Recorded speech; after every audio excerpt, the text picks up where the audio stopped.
दोस्तों मेरा नाम है रंजित और आप देख रहे हैं रंजित की पाठशाला। तो चलिए दोस्तों, आज हम लोग जो है कि जिन प्याजे को पढ़ने वाले हैं और देखेंगे कि टीटी एग्जाम में आने वाले जिन प्याजे से संबंधित क्वेश्चंस को भी हम विभिन्न ईयर्स में पूछे गए क्वेश्चंस को भी हम लोग बाद में करेंगे। तो चलिए हम लोग स्टार्ट करते हैं। तो दोस्तों, ये जो सबसे ऊपर में है जिन प्याजे साहब हमें दिख रहे हैं, ये इनका पिक्चर है। जिन प्याजे साहब है तो इनका जन्म जो है स्विट्ज़रलैंड के थे। ये स्विट्ज़रलैंड के रहने वाले थे। इन्होंने लगभग 3 जो है कि सिद्धांत दिए थे, जो मेन सिद्धांत कहा जाता है। एक संज्ञानात्मक सिद्धांत, दूसरा विकासात्मक सिद्धांत और अवस्था का सिद्धांत। तो दोस्तों, ये जो संज्ञानात्मक विकास है, हम इसके बारे में पढ़ने वाले हैं, जिसे कॉग्निटिव डेवलपमेंट भी कहा जाता है इंग्लिश में। और ये हाईलाइटिंग चीज़ें क्या है, इन्होंने बच्चों के बारे में क्या कहा था दोस्तों। इन्होंने बच्चे के बारे में कहा कि बच्चे जो होते हैं दोस्तों, सक्रिय ज्ञान निर्माता होते हैं। बच्चे क्या होते हैं? सक्रिय ज्ञान निर्माता होते हैं। और दूसरे क्या? बच्चे नन्हे वैज्ञानिक होते हैं। ये दोनों क्वेश्चन बहुत बार पूछे गए हैं दोस्तों टीटी एग्जाम्स में कि बच्चों को सक्रिय ज्ञान निर्माता किसने कहा, तो जिन प्याजे साहब ने कहा। बच्चों को नन्हे वैज्ञानिक किसने कहा, तो ये जिन प्याजे साहब ने कहा। ये बार बार हमें एग्जाम्स में देखने को मिल जाते हैं। चलिए आगे हम लोग बढ़ते हैं। तो अब स्टार्ट होने वाला है दोस्तों कॉन्सेप्ट ऑफ कॉग्निटिव डेवलपमेंट, यानी कि कॉन्सेप्ट क्या है कॉग्निटिव डेवलपमेंट का। जो हमारे में संज्ञानात्मक विकास होता है वो किस स्तर से होकर गुजरता है, उसके बारे में हम लोग देखने वाले हैं। तो किस प्रकार से ऐसा होता है, तो सबसे पहले जो है दोस्तों एक जो आता है अनुकूलन, एडेप्टेशन। वातावरण के अनुसार अपने आप को ढालना। क्या दोस्तों? वातावरण के अनुसार अपने आप को ढालना। वातावरण के अनुसार अपने आप को कैसे ढालते हैं दोस्तों हम लोग? तो जैसे कि आप मान लो कि अभी अपने घर में हैं, फिर आप नानी के घर में चले गए। वहाँ जो है कि आपको अच्छी बिजली नहीं मिल रही है या बहुत सारे अच्छा पानी नहीं मिल रहा है, लेकिन आपको वहाँ पे रहना है। तो आप क्या करते हैं ना, वहाँ धीरे धीरे वहाँ की चीज़ों को एडेप्ट करने लगते हैं। अच्छा वायु ना मिले या कुछ भी उस तरह का अगर मान लिया जाए, तो आप क्या करते हैं ना, वहाँ की चीज़ों को ही अडेप्ट करने लगते हैं और आप धीरे धीरे उस वातावरण में ढल जाते हैं। तो इसे ही कहा गया है अनुकूलन, वातावरण के अनुसार अपने आप को ढाल लेना। तो ऐसा कैसे ढाला जाता है, तो एक बच्चा अपने आप को कैसे ढालता है, इसके बारे में हम लोग देखने वाले हैं।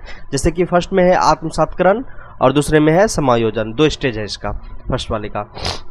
एक फर्स्ट वाले में क्या है, आत्मसात्करण, जिसे एसिमुलेशन कहते हैं। पूर्व ज्ञान को नए ज्ञान के साथ जोड़ना। मान लीजिए कि बच्चा जा रहा है, उन्होंने एक ब्लैक वाला कुत्ता देखा है। उन्होंने क्या देखा? एक ब्लैक वाला कुत्ता देखा।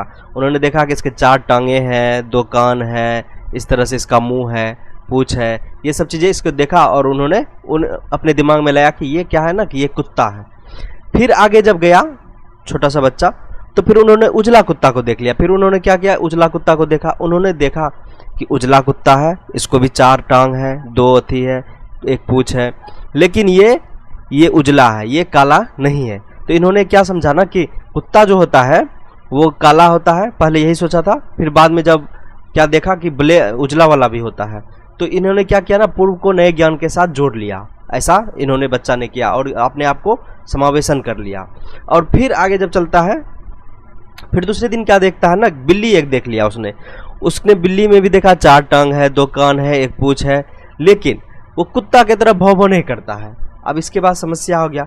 तब फिर इन्होंने फिर पूछा नानी से या किसी से कि फिर इन्होंने अपने पूर्व ज्ञान में परिवर्तन करके वातावरण के साथ तालमेल बैठाया कि नहीं, जिसके पास 4 टांग होगा जरूरी नहीं कि वो कुत्ता ही होगा। ये क्या होता है ना, दुनिया में और भी बहुत सारे जीव है जिसको 4 टांग है, 2 कान है, 1 पूंछ है। इस प्रकार इन्होंने अपने ज्ञान में परिवर्तन लाया। पूर्व ज्ञान में क्या किया, परिवर्तन ला के वातावरण के साथ तालमेल बिठा लिया। तो इस प्रकार से इसका जो है कि कॉग्निटिव डेवलपमेंट होता है। तो ये अनुकूलन आपने देख लिया, वातावरण के अनुसार अपने आप को ढालना आपने देख लिया, किस प्रकार से ढाला इन्होंने। उसके बाद हम लोग दूसरे में चलते हैं, संतुलन या साम्य धारण। अगर आप हिंदी में हैं तो आपको याद करना भी पड़ेगा, क्योंकि आप अगर हिंदी में एग्जाम देने वाले हैं तो संतुलन या साम्य धारण बहुत जगह और भी कुछ लिखा रहता है, तो आपको छोटी छोटी बातों पे ध्यान देना पड़ेगा।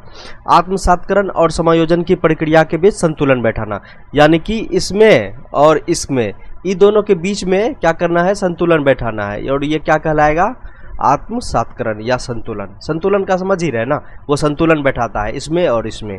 तो इस प्रकार से समायोजन की प्रक्रिया के बीच ये संतुलन बैठाता है।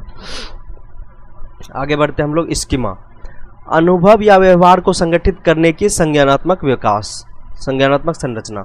अब स्कीमा क्या होता है दोस्तों, आप मान लीजिए कि एक बच्चा है, वो डेली अपने पिताजी के साथ स्कूल जाता है, बच्चा है छोटा सा, ठीक है ना। और वो क्या करता है ना, एक दिन उसके पिताजी नहीं रहते हैं तो उसकी माँ छोड़ने उसे जाती है। तो जब माँ छोड़ने उसे जाती है तो माँ को रास्ता पता नहीं होता है, तो एक स्टेज आगे बढ़ जाती है, जिस जगह पे उसको माँ को टर्निंग लेना था वहाँ क्या होता है ना, वो आगे बढ़ जाती है। तो बच्चा ना वो क्या कहता है, अपने अनुभव के अनुसार, अपने अनुभव जो है इसका बच्चा का कि हम डेली यहाँ पे मुड़ते थे, आज माँ इसको आगे लेके चले जा रही है। तो इन्होंने माँ को बताया कि नहीं माँ, इधर मुड़ना है। तो इन्होंने क्या किया ना, अनुभव या व्यवहार को संगठित करके रखा था और उसका जो उपयोग किया यहाँ पे। इसे सेट ऑफ नॉलेज भी कहा जाता है। सेट ऑफ नॉलेज यही है कि मतलब संगठन है एक तरह से, और मानव के दिमाग में पहले से स्टोर चीज़ों का प्रयोग करके किसी विषय के प्रति एक धारणा बनाता है। चिंतन का निर्माण प्रखंड है। ये क्या है दोस्तों, चिंतन का निर्माण प्रखंड है। ये जो अक्सर जो है कि हमसे पूछा जाता है इसके बारे में, चिंतन का निर्माण प्रखंड के बारे में क्या पूछा जाता है, चिंतन का निर्माण प्रखंड के बारे में, कि ये जो है कि किसे कहा जाता है, तो वो स्कीमा को कहा जाता है। चिंतन का निर्माण प्रखंड किसे कहा जाता है, तो दोस्तों स्कीमा को कहा जाता है। चलिए हम लोग आगे देखते हैं। अब इसके जो है स्टेज कौन सब है, जो कि जिन प्याजे ने 4 स्टेज बताए हैं उसके बारे में हम लोग पढ़ने वाले हैं। जो कि अवस्था होता है, इस हिंदी में बोला जाए तो अवस्था कौन सब है, इसके बारे में हम लोग देखने वाले हैं। तो फर्स्ट वाले में जो है दोस्तों संवेदी पेशी अवस्था या इंद्रिय जनित गामक, यानी कि इसे इंग्लिश में अगर कहा जाए तो सेंसरी मोटर स्टेज इसे कहा जाता है। इंद्रिय जनित गामक यानी कि हमारे सेंसरी मोटर्स होते हैं, यानी कि अगर बोला जाए तो ज्ञानेंद्रियां के बारे में यहाँ पे बात हो रहा है। तो ये हमारे 5 ज्ञानेंद्रियां होती है और हम उसके बारे में इसमें देखने हैं। संवेदीय पेशी अवस्था, इसका जो एज होता है दोस्तों 0 से ये 2 वर्ष होता है। कितना वर्ष होता है, 0 से 2 वर्ष होता है दोस्तों। इस समय बच्चा का उम्र जो है 0 से 2 वर्ष होता है। इस अवस्था में बच्चा अपनी ज्ञानेंद्रियों का उपयोग करता है, जैसे कि भूख लगने की स्थिति में रोकर व्यक्त करता है, अपने मुंह से जो है कि रोकर क्या करता है, व्यक्त करता है। और वस्तु स्थायित्व की गुण आ जाती है, अपने दिमाग में वस्तुओं का छाप बनाता है और वस्तु ढूंढ लेता है। वस्तु स्थायित्व की गुण आ जाती है, जैसे कि आप लोग एग्जाम्पल में देख सकते हैं बाइक की चाबी और साइकिल आदि। इसमें क्या है ना दोस्तों कि एक पिताजी मान लीजिए कि डेली अगर मोटरसाइकिल से जाते हैं एक टाइम पे, तो डेली चाबी लेके आते हैं, देखता है बच्चा हेलमेट उठा रहे हैं, चाबी उठा रहे हैं, ये चीज़ बच्चा डेली देखता है। तो उसके दिमाग में आ जाता है कि गाड़ी पे चढ़ने से पहले ये निश्चित कार्य है। ये किसी दिन बच्चा अगर पिताजी भूल जाते हैं और अगर माँ को बोल देते हैं कि थोड़ा चाबी लाना, तो बच्चा खुद ब खुद दौड़ के आके वो चाबी ला के दे देता है। क्यों? क्योंकि उसके दिमाग में ये चीज़ें छप चुकी है कि गाड़ी जो स्टार्ट होगा वो चाबी से ही होगा। वो डेली डेली देखता है और इस चीज़ को अपने दिमाग में छाप लेता है। इसे ही वस्तु स्थायित्व का गुण कहा जाता है। ये आ जाता है बच्चे में। आप लोग देखते होंगे, आप घर में भी देखते होंगे, छोटे बच्चे ऐसा करते हैं। उसके बाद क्या है, पूर्व संक्रियात्मक अवस्था, pre operational stage. Pre operational stage मतलब जो है कि पूर्व संक्रियात्मक अवस्था जो होता है उससे पहले की जो अवस्था है उसे प्री ऑपरेशनल स्टेज कहा जाता है, जैसे कि हम लोग देखने वाले हैं। और इसमें जो उम्र होता है दोस्तों 2 से 7 वर्ष होता है। सामने वाली चीज़ को देख पाएगा, समझ पाएगा, लेकिन कोई क्रिया नहीं कर पाएगा। यानी कि सामने में अगर मान लीजिए कि कुछ है, उसको वो देख पा रहा है, समझ पा रहा है, लेकिन कोई क्रिया नहीं दे पा रहा है, क्योंकि वो उस स्थिति में नहीं है कि क्रिया दे पाएगा, कोई प्रतिक्रिया दे पाएगा। दूसरों के दृष्टिकोण को समझने की योग्यता होती है, दूसरे के दृष्टिकोण से इस उम्र में समझता है। और इसको भी जो है कि 4-5 चीज़ें इसमें मेन है, इसे हम लोग देख लेते हैं। जैसे कि इस उम्र में क्या क्या होता है दोस्तों।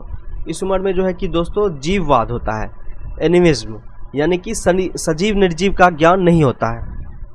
क्या होता है दोस्तों, सजीव निर्जीव का ज्ञान इस अवस्था में नहीं होता है। तो जैसे कि आप लोग देखते होंगे, बच्चा अगर रोता है तो क्या होता है ना कि अगर बच्चा को किसी चीज़ से चोट लग जाता है तो माँ या पिताजी क्या करते हैं ना, मान लीजिए केवाड़ी से चोट लग गया है दरवाज़ा से, तो उसे जाके ठोकने लगते हैं, मारने लगते हैं, तो बच्चा खुश हो जाता है। तो उसे लगता है कि जिसने उसे गिराया है उसको वो मार रहा है, इसलिए वो खुश हो जाता है। इसमें अहं केंद्रित, जो वो सोचता है वही सही है। मतलब बच्चा को अगर गर्मी लग रहा है तो आपको भी उसी गर्मी में रहना पड़ेगा, पंखा चलाना पड़ेगा। आपको ठंडी लग रहा है उससे कोई मतलब नहीं, जो वो सोच रहा है वही सही है। इस तरह का इसमें गुण रहता है। अपलटावी, वस्तु और संख्या पलटने का नहीं जानता है, यानी कि वस्तु या संख्या को पलटने नहीं जानता। जैसे कि 6 और 4 10 हो गया, और अगर इसी को बोल देंगे 6 4 6 और 4, 4 + 6 क्या होता है, तो इस चीज़ को वो नहीं मतलब उतना समझ पाता है इस उम्र में। केंद्रीकरण, केवल एक ही चीज़ पे फोकस करना, जैसे मोबाइल में गेम खेलना। और बच्चा को आप कुछ दे दिए और वो गेम खेल रहा है, आप इधर लाख चिल्ला लीजिए, लाख कुछ कर लीजिए, उसको मतलब जो ना उसका उस पर फोकस ही नहीं जाएगा, क्योंकि उसका फोकस जो है पूरा पूरी मोबाइल पे रहता है। इस प्रकार से देखते हैं। सिंबल्स का यूज करने में निपुणता आ जाती है, जैसे मोटरसाइकिल सब सुनकर उसके माइंड में उसकी तस्वीर बन जाती है। सिंबल्स का यूज करने में निपुण हो जाता है, समझ रहे हैं इस बात को। जैसे कि वो बार बार मोटरसाइकिल सुन रहा है और उस चीज़ को देखता है तो उसके दिमाग में ये चीज़ छप जाता है कि उसमें तस्वीर बन जाता है कि मोटरसाइकिल अगर बोल रहे हैं तो बच्चा जैसे मोटरसाइकिल सब सुनता है कानों से, तो उसके दिमाग में यही बन जाता है कि मोटरसाइकिल, अच्छा वो 2 चक्का वाला, ऐसा वो इस जिस पे हम लोग बैठ के घूमने जाते हैं, इस तरह का उसके दिमाग में छप जाता है। और क्या क्या चीज़ों का कमी होता है, ये जो है कि पूर्व संक्रियात्मक अवस्था में दोस्तों, इसके बारे में हम लोग देखते हैं। इस अवस्था में इन सब चीज़ों का कॉन्सेप्ट कमी होता है। जैसे मुद्रा संप्रत्यय देख लेते हैं दोस्तों। जैसे कि इस अवस्था में उन सब चीज़ों का कॉन्सेप्ट का कमी होता है। जैसे कि आप मुद्रा संप्रत्यय समझ लेते हैं, जैसे कि आप एक तरफ क्या है 100 रुपया का नोट रख दीजिए और एक तरफ 10 रुपये का 10 नोट रख दीजिए। बच्चा को जिधर ज़्यादा लगेगा नोट, वो उसी को ही देखेगा। इसी प्रकार से बहुत सारा चीज़ होता है जो इसमें दूरी, बनावट, ऊंचाई, भार, संरक्षण, ये सब चीज़ें नहीं आता। इन सब कॉन्सेप्ट का कमी होता है इस उम्र में। किसमें? तो पूर्व संक्रियात्मक अवस्था में, प्री ऑपरेशनल स्टेज में। अब हम लोग चलते हैं मूर्त संक्रियात्मक अवस्था, यानी कि ये जो इसका उम्र होता है दोस्तों 7 से 11 वर्ष होता है और इसे कंक्रीट ऑपरेशनल स्टेज कहा जाता है। इस अवस्था में कौन सब चीज़ें आ जाती है दोस्तों? तो ये जो मूर्त संक्रियात्मक अवस्था है, इसमें क्या क्या आते हैं? चिंतन, अपलटावी, जीववाद, मुद्रा, भार, कॉन्सेप्ट, यानी जो चीज़ें पूर्व संक्रियात्मक में नहीं आती थी वो सब चीज़ें लगभग इसमें आ जाती है। और ये सब चीज़ें जो है नहीं आता था, ये सब चीज़ें, बहुत चीज़ें, तो इस एज में पहुंचने के बाद, यानी कि 7 से 11 के वर्ष बीच में बहुत सारी चीज़ें आ जाती हैं। तो अब जैसे कि इसमें एक ये चीज़ें पूछा जाता है, जैसे आगमनात्मक तर्कना, इंडक्टिव रीजनिंग, समझ रहे हैं? आगमनात्मक तर्कना, इसे यह क्या होता है ना कि आगमनात्मक तर्कना ये है कि अगर आप पहले कोई चीज़ है उसके बाद उसका कोई उदाहरण देते हैं तो उदाहरण को जो है कि बहुत अच्छे से वो समझने लगता है। यानी कि पहले ही अगर उदाहरण दे दिए और उस चीज़ को मतलब जो है कि बाद में नियम बता रहे हैं इस प्रकार से, तो ये वाला सोच जो है ना इसमें बच्चा में आ जाता है। उदाहरण को बहुत अच्छे तरीक़ा से स्पष्ट रूप से समझने लगता है।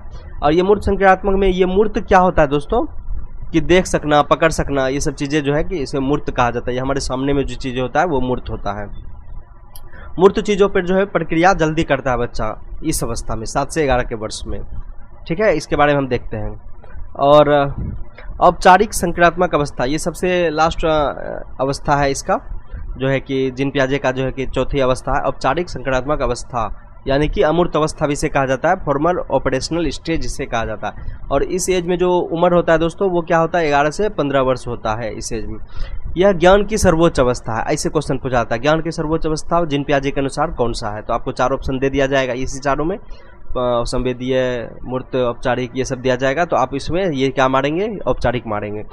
इसमें बच्चा अमूर्त चिंतन करने लगता है। बच्चा यानी कि जो चीज़ें हमारे सामने नहीं है उसके बारे में भी सोचना चालू कर देता है, अमूर्त चिंतन करने लगता है। यानी कि अगर आप लिख के नहीं बताना अगर आप बच्चे से पूछ लें 4 और 6 क्या होता है, तो बच्चा क्या करता है ना, ऐसे भी जवाब दे देता है 4 और 6 10 होता है। इस प्रकार अमूर्त चिंतन करने लगता है, वो लिख कर नहीं करता है इस चीज़ को।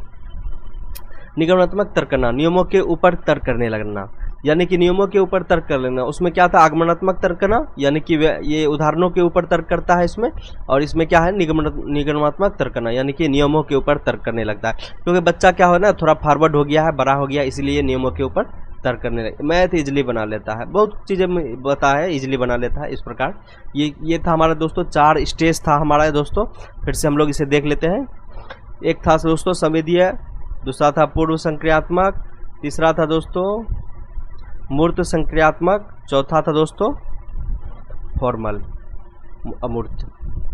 इस प्रकार से पूछा जाता है क्वेश्चन, सीधा पूछा जाएगा कि किस एज में बच्चा अमूर्त चिंतन करने लगता था। आपको जवाब देना है औपचारिक संक्रियात्मक। और कुछ इंपॉर्टेंट पॉइंट्स देख लेते हैं दोस्तों इसी का हम लोग। जैसे कि बाल चिंतन पुस्तक किसने लिखा था? तो बाल चिंतन पुस्तक जीन पियाजे साहब ने लिखा था। बच्चों की सोच गुणात्मक रूप से वयस्कों से भिन्न होती है। ये क्वेश्चन बार बार पूछा जाता है, बच्चों की सोच किस प्रकार से होती है?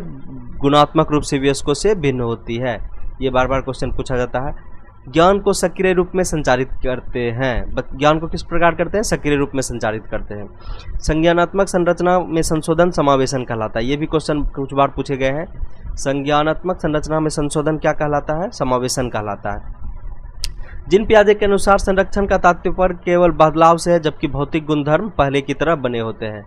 इस प्रकार से जो है कि क्वेश्चन पूछे जाते हैं। ये थोड़ा हार्ड लेवल का क्वेश्चन है। ये 6 to 8 में ज़्यादा ये फिल इन द ब्लैंक्स वाले में देखा जाता है। जिन पियाजे के अनुसार, ये आपको याद करना है, जिन पियाजे के अनुसार संरक्षण का तात्पर्य जो है केवल बाहरी बदलाव से। संरक्षण जब होता है वो बाहरी बदलाव होता है, भौतिक गुणधर्म पहले की तरह ही बने होते हैं। ये इसका कहने का अर्थ है इसमें, जिन पियाजे के अनुसार। इन्होंने कहा कि बच्चे में पहले विकास होता है, बाद में अधिगम।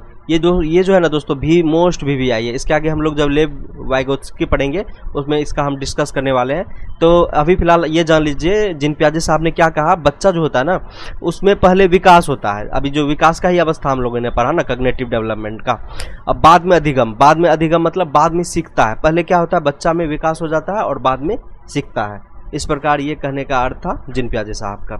चलिए अब हम लोग जो है कि विगत वर्षों में पूछे गए क्वेश्चंस को देखते हैं, बनाते हैं। आप लोग हमारे YouTube चैनल को जरूर लाइक कीजिए अगर आपको हमारा वीडियो अच्छा लगेगा। तो चलिए हम लोग क्वेश्चन बनाना स्टार्ट कर देते हैं। तो इसमें फर्स्ट क्वेश्चन ये है, 2011 से हम लोग ने लिया है, 2022 तक हम लोग जाएंगे। पियाजे के अनुसार विकास की पहली अवस्था जन्म से लगभग 2 वर्ष आयु तक। विकास की पहली अवस्था तो जान ही रहे हैं, जन्म से लगभग 2 वर्ष की आयु तक के दौरान बच्चा में सबसे रुकिए एक सेकेंड, बच्चा में डेस सबसे बेहतर सीखता है। तो क्या होता है ना कि दोस्तों, पियाजे के अनुसार पूछा गया है जन्म से लगभग 2 वर्ष के दौरान का बच्चा डेस सबसे बेहतर सीखता है। निष्क्रिय शब्दों को समझने के द्वारा, अमूर्त तरीकों से चिंतन द्वारा, भाषा के नए अर्जित ज्ञान के अनुप्रयोग द्वारा, इंद्रियों के प्रयोग द्वारा। हमने क्या कहा था दोस्तों, इंद्रिय जनित या संवेदीय पेशी है। यानी कि हम लोग ज्ञानेंद्रिया के बारे में बात कर रहे थे 0 से 2 वर्ष में। तो इंद्रियों का प्रयोग द्वारा बच्चा सबसे बेहतर सीखता है। किसमें? जब वो संवेदी अवस्था में होता है, जब इंद्रिय जनित अवस्था में होता है। समझ रहे हैं ना? इंद्रियों का प्रयोग द्वारा आप बच्चा को देखते होंगे, अगर कुछ सिखा रहे होंगे, गिनती सिखा रहे होंगे, आप अपने उंगली का प्रयोग करते होंगे, 1 2 ऐसे करके सिखाते होंगे ना। जैसे पूछते हैं हाथ कहाँ है बाबू, हाथ कहाँ है, तो आप बच्चा उस प्रकार से सिखाते हैं। तो ये था पहला क्वेश्चन का जवाब। और जब चलते हैं दूसरा, 2016 में है, पियाजे के अनुसार विकास को प्रभावित करने में निम्नलिखित कारकों में से किसकी भूमिका महत्वपूर्ण होती है? पियाजे के अनुसार सबसे विकास को जो प्रभावित करता है, सबसे मेन कारक कौन सा है इसमें से? तो भौतिक विश्व के साथ अनुभव, अनुकरण। अनुकरण क्या होता है दोस्तों? सीखना, पुनर्बलन यानी कि बार बार जो होता है, और भाषा। तो पियाजे के अनुसार विकास को प्रभावित कारकों में महत्वपूर्ण भूमिका कौन निभाता है दोस्तों? जल्दी से जवाब दीजिए। भौतिक विश्व के साथ अनुभव। यानी कि बच्चे को अगर आपको सबसे ज़्यादा अच्छा सिखाना है ना, तो आप उसको क्या करते हैं ना, उस परिवेश में जाके छोड़ देते हैं। अब मान लीजिए कोई छोटा बच्चा, उसको कुछ भी नहीं आ रहा है, उसको मान लीजिए अभी वो बिहार में जन्म लिया है, उसको आपको इंग्लिश सिखाना है अच्छा, तो आप क्या करते हैं, अगर उसको मान लीजिए लंदन में रख देते हैं शुरू में ही, जन्म में ही, तो वो क्या करता है, फिर वहाँ का जो है कि वातावरण में ढलता है और वहाँ की भाषा को तुरंत सीख लेता है। कोई भी जो है ना, मेन कारक यही होता है कि अगर आपको किसी को कुछ सिखाना है तो आप उसको उस परिवेश में डाल दीजिए जहाँ इंग्लिश ज़्यादा बोला जाता है, आप वहाँ उसको डाल दीजिए, वो ऑटोमेटिक इंग्लिश सीख लेगा। इस प्रकार से है इसका जवाब। चलते हैं हम लोग आगे, देखते हैं किस वस्तु के स्थायित्व की अवधारणा पियाजे के विकास डेस चरण में प्राप्त हो जाता है। यानी कि वस्तु स्थायित्व की धारणा जो है कि किस चरण में मतलब स्टार्ट हो जाता था। आपको हम लोगों ने पहले ही बताया था, वस्तु स्थायित्व की जो गुण आता है वो संवेदी गावक यानी कि फर्स्ट 0 से 2 वर्ष में आ जाता है। पियाजे के अनुसार विशिष्ट मनोवैज्ञानिक संरचनाओं में अनुभव से सही अर्थ के निकालने के व्यवस्थित तरीके को क्या कहा जाता है? तो आपको जवाब देना है दोस्तों इसका। तो अनुभव का प्रयोग हमने आपको बताया था कि बच्चा स्कूल जा रहा था, उन्हें माँ को कहा कि नहीं माँ, ये वाला टर्निंग में ही हम लोग को मुड़ना था, हम लोग आगे आ गए। तो उन्होंने क्या किया ना, अनुभव का उपयोग किया था। वहाँ क्या किया था, सेट ऑफ नॉलेज का उपयोग किया था, स्कीमा का उपयोग किया था। समझ रहे हैं आप इस चीज को? चलिए आगे बढ़ते हैं। पियाजे के संज्ञानात्मक विकास के सिद्धांत में निहितार्थ निकालते हुए एक ग्रेड 6 से 8 शिक्षक को अपनी कक्षा में क्या करना चाहिए? अब जो है कि यहाँ पे पूछ रहा है संज्ञानात्मक विकास के सिद्धांत में निहितार्थ निकालते हुए 6 से 8 शिक्षक को अपनी कक्षा में क्या करना चाहिए? चलिए आगे बढ़ते हैं। केवल निर्धारित पाठ्यक्रम पर निर्भर रहना चाहिए। दोस्तों केवल लगा हुआ है दोस्तों, ये क्या है, निगेटिव टैग वर्ड है। यानी कि आप कहीं भी अगर केवल देखते हैं ना तो पहले उसको काट दीजिए। हम लोग आप इसके आगे बात करेंगे निगेटिव पॉजिटिव टैग वर्ड के बारे में कैसे। तो ये केवल लगा हुआ है, क्योंकि किसी भी चीज़ में केवल बच्चा को आपको ना पर्याप्त नहीं करना है, बच्चा को आपको सीमित में नहीं रखना है। बच्चा को आपको जितना ज़्यादा मौका देना है आप ज़्यादा से ज़्यादा दीजिए शिक्षकों को, ऐसा कहा जाता है। तो इसलिए केवल कहीं पे भी नहीं लगाना है। तार्किक बहस का प्रयोग का हतोत्साहित करना चाहिए। अब देखिए क्या है दोस्तों, तार्किक बहस का प्रयोग को हतोत्साहित करना चाहिए। तार्किक बहस तो अच्छा चीज़ है ना भाई, तार्किक बहस तो अच्छा चीज़ है, लेकिन यहाँ क्या क्या हतोत्साहित करना चाहिए, यानी कि उसका मनोबल गिरा देना चाहिए जो तार्किक बहस करता है। ऐसा नहीं करना चाहिए बिल्कुल शिक्षक को, इसको तो कट कर देना है। ये भी नहीं हो गया हमारा दोस्तों। आगे पढ़ते हैं। ऐसी समस्याएं प्रस्तुत करनी चाहिए जिसमें तर्क आधारित समाधान की आवश्यकता होती है, यानी तर्क आधारित समाधान की।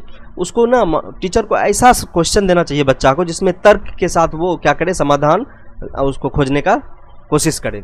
तो क्या करे, तर्क के साथ आधारित समाधान खोजने की आवश्यकता पड़ती है, ऐसा क्वेश्चन हमें देना है बच्चा को। ये सही लग रहा है दोस्तों। एक अवधारणा को पढ़ाने के लिए केवल, फिर यहाँ केवल आ गया दोस्तों, केवल मूल सामग्रियों का ही प्रयोग करना चाहिए। बच्चा को सीमित हमें रखना ही नहीं है, बच्चा को जितने से ज़्यादा आज़ादी दिया जाए पर्याप्त मात्रा में, मतलब जो है कि उसको फुल आज़ादी देना है पढ़ने के लिए, उसको इस प्रकार से माहौल तैयार करना है। तो इसके ये क्वेश्चन सबसे ज़्यादा सही लगा ऑप्शन हमें।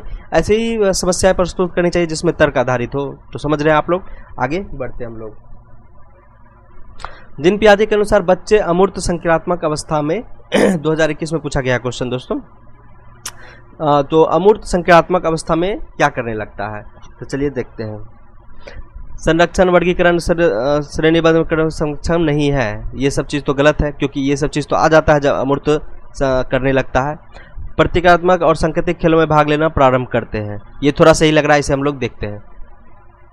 परिकल्पित और निगमनात्मक तर्क और प्रतिज्ञप्ति चिंतन करने में समर्थ है, यही हम लोग बोल रहे थे।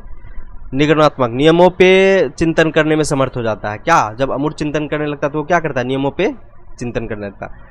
केंद्रीकरण और अनुक्रमित सोच आबद्ध है, यानी ये भी गलत है। तो ये वाला ऑप्शन सही है दोस्तों।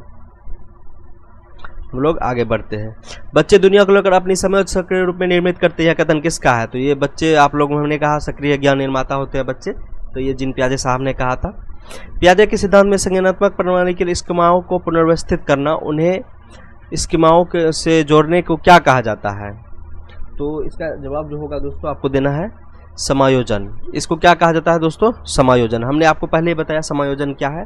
पूर्व ज्ञान में जो है कि नए ज्ञान पूर्व ज्ञान में परिवर्तन करता है, इस प्रकार से है यहाँ पे ना, स्कीमाओं को पुनर्व्यवस्थित करना, समझ रहे हैं। तो ये क्या कहलाएगा, समायोजन कहलाएगा। किसने प्रस्तावित किया कि नया ज्ञान बच्चों में मौजूदा ज्ञान और समर्थन के साथ जानने में सक्षम के बीच अंतर में निर्मित होता है, तो किसने किया था दोस्तों, जिन पियाजे साहब ने किया था। ये जनवरी 2022 का क्वेश्चन पूछा हुआ है। आगे हम लोग देखते हैं। जिन पियाजे के अनुसार सतत प्रतिक्रिया जो मानसिक संरचनाओं को परिष्कृत और परिवर्तित करती है, डेस कहलाती है। वो क्या कहलाती है दोस्तों, समावेशन कहलाती है।